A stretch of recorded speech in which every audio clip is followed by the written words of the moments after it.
A young boy, here he is, attempting several times to get President Trump to hug him. 7-year-old Jordan McLean, and and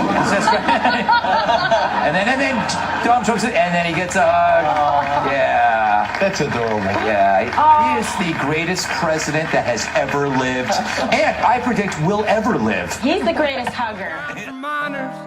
Not just miners on an island somewhere. This video I did recently about kind of like, well, it was kind of Christian related, but basically calling on all men to kind of, take a stance, try to be a man, put on the big boy pants and try to, help our nation get to a better place.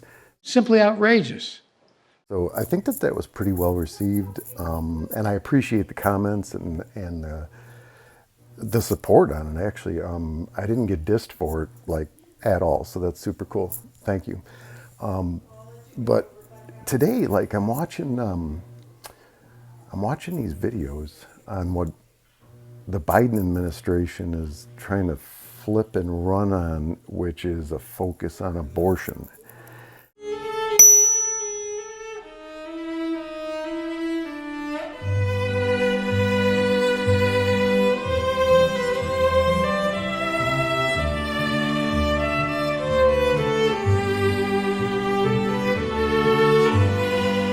Joe Biden doesn't talk about abortion much. In fact, he has said he's not big on it because of his faith. God gave Moses 10 commandments upon stone. The sixth one was, thou shalt not murder. I don't care if you think I'm Satan reincarnated. It's kind of confusing to me because I think that the main thing that the Democratic Party runs on is they care about people, and they care about minorities, and they care about special interests, and they care about the people that are, less likely to be able to defend themselves, basically, right? It is sad to me that people continue to delude themselves about the reality of what is happening in Democrat cities. What you're seeing behind you are myriads of people addicted to fentanyl, addicted to tranq. We're here investigating what's happening. It is the most horrifying thing I've ever seen. You study the ideas of socialism and Karl Marx behind it. The number one thing that he teaches and what the government understands is that you have to collapse the family unit. It must be destroyed. What stands between the government and absolute power is the family unit.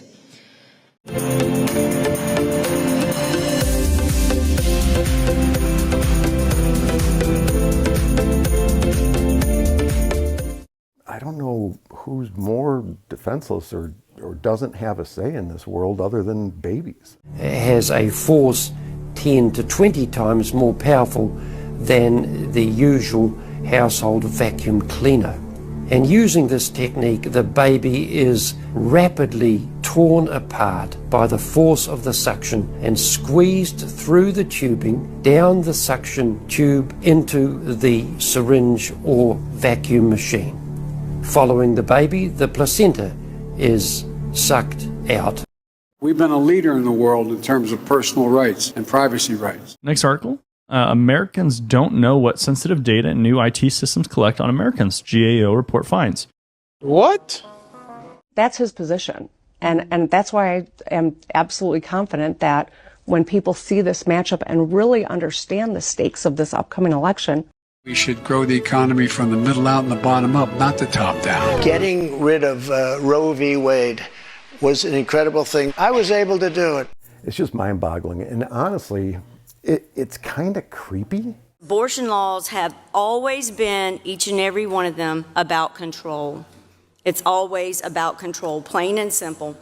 For decades, even liberal pro-choice experts said Roe versus Wade was poorly reasoned and wasn't based on the Constitution. Pro-choice scholar Kermit Roosevelt wrote, "As a constitutional argument, Roe is barely coherent." Even Ruth Bader Ginsburg wrote in 1985, before joining the High Court, that Roe's heavy-handed judicial intervention was difficult to justify. Madam Speaker, when is a life a life?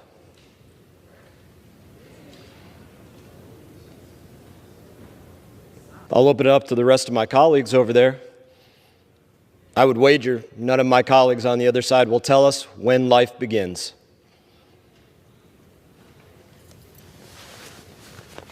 I got a $20 bill here. It's not worth as much as it used to be worth. I'll put it down here on the table. Any one of you or your colleagues wants to speak up and tell us when life begins, it's sitting here for you. 95% of biologists agree that life begins at fertilization. Where are we getting that statistic from? Are we just making up stats in order to say science is on our side? No, it's a specific statistic. It's from this dissertation out of the University of Chicago by Dr. Steve Jacobs. He surveyed thousands of biologists from around the world and asked them if they agreed with various forms of the statement, the human life cycle begins at fertilization. The strong majority of them agreed. It's important to note that 85% of the biologists he surveyed were pro-choice. Some people have claimed Jacobs' work is inapplicable because they said he had selection bias, but as far as I can tell, they didn't read his work because if there's selection bias, it's in favor of pro-choice views, not pro-life ones. And Jacobs himself has pointed out that some of the biologists he surveyed were very angry at any political implications of the biological facts that they were naming. But that's kind of the point. Even biologists who are very pro-choice acknowledge that in terms of biology, human life begins at fertilization. No woman wants to go to the doctor and make the decision that she's going to have an abortion. Nobody wants that. And what are we doing to ensure that she doesn't have to make that decision? Are we giving her greater access to birth control? Well, no, we're not. What are we doing for the babies who are going to be born who were unwanted? What are we doing about the foster care system? What are we doing about child care? We're doing none of those things. When you say these things in private to people in your party who are genuinely, philosophically opposed to abortion, how does it land? On deaf ears. I honestly believe that some of those babies would have grown up to be abortion doctors, and I don't support that. Babies have the least amount of protection or say-so in the world, and yet they're the most underrepresented person or group in the United States. I mean, I don't think that anyone can argue with me on that. When we invest in clean energy and electric vehicles and reduce population, more of our children can breathe clean air and drink clean water. Who's sticking up for babies, really? Specifically, immediately conception, all of the DNA is separate. It's two separate bodies. There's no DNA from the mother that is in the child. But do you want abortion to be illegal? I believe in human rights. I mean, pro-abortion activists and stuff like that, but I think that more than anything that just, I don't know, it just gets the left all riled up and causes more problems than it helps, you know? As a woman in our country right now, I feel like we're not as obsessed with the children that are among us living in poverty, that are going to schools with, lead in the walls. Because you can't come out and tell somebody, hey, because the Bible says so, it's wrong to kill a baby or something like that. I mean, you can, and it is correct to do so, but it doesn't go over real well, you know what I'm saying? Shame on all of you! Shame on you killing babies! As far as just practical logic, like looking at it, say, like from a secular point of view, like what is it? What's up with that weird stuff, really? WEF view, which is that, quite frankly, there's too goddamn many people on the planet. And every time I hear that, I think just exactly what spirit is saying that, and just precisely who the hell do you think should go, and just exactly how.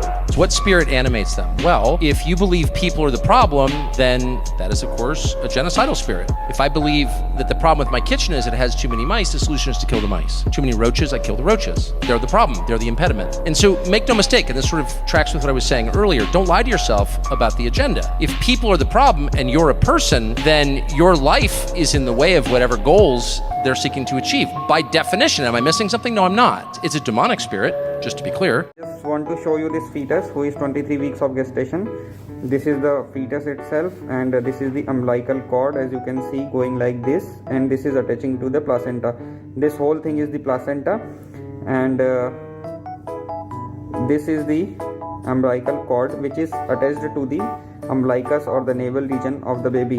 So what actually happens in this, there is a portion of placenta which provides the nutrition through the umbilical cord to the fetus, and this part is attached to the mother itself, and this fetus gets nutrition through this umbilical cord. In this there are umbilical veins and arteries. Okay, so one more thing, this you can see fully developed extremities hai. Iske limbs and both the upper limb and both the lower limbs are fully developed, and as you can see there is penile growth is also present there, and as you can see this is the rib cage, this is the ear, and this is the face of baby, and this is the mother side. Okay friends, thank you for watching. Please like, share and subscribe. I think that the latest averages are something like, I don't know, 3,500 a day or 4,000 a day in the U.S. Guardian newspaper has their blog called Data Blog has evaluated state-by-state numbers on abortion in America. And they found that for every 1,000 live births in America, there are 233 abortions. I'm blown away by that. Maybe I should know that, but I mean, I think a lot of people are going to be blown away. That's a big number. I don't know, man. I mean, it's just weird to me. I mean, abortion is the sacrament of the diabolical underworld. What does that mean? It's like the demonic world loves abortion because this is like such an offense to God, and it's an innocent life sacrificed on the altar of human hedonic pleasure. And you see that in the really wicked corners of our political climate, how people cling to that cause like a religion. It's the sacrament of their false religion. And the way they speak about it is with that same kind of religious devotion, diabolical religious devotion. Cosmopolitan is really out there promoting satanic abortion rituals. The first thing they say, how do you actually do this ritual? It says, first find a quiet space, bring a mirror if you can, just before you're taking the medication, just before you kill your baby, basically, gaze at your reflection and focus on your personhood. Home in on your intent, your responsibility to you. Oh, good heavens. Me, self. Right. Oh my goodness. I don't care that you're a Christian. I don't care what the Bible says. Like, I feel like it's a clown show, like sitting here trying to decipher what your little mythical book has to say about these very real political issues. I'm not a conspiracy theorist or anything like that. I just try to think things through in a common sense, kind of practical way. I like kids, man. I think that they're cool, you know, and I love teaching them and seeing them grow up into, a productive member of society. But yeah, so I don't know if you got any answers for me as far as the fascination that they have with that. By the way, the same stable genius that said the biggest problem we had in the Revolutionary War. I mean, I'm wondering what the rationale is, though. What is the rationale behind it? Weird. Okay, anyway, thanks. The pro-life argument is very simple, that it should never be okay to end an innocent human life. And we know that what is growing inside the mother when a woman is pregnant is an innocent human life. It's really that simple.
God really told me. Just sing Bible songs on him, so don't just gonna.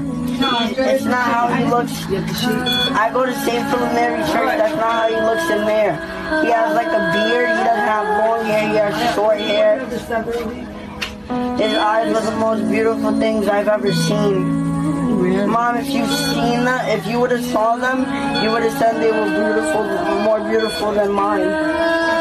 And Mom, he said that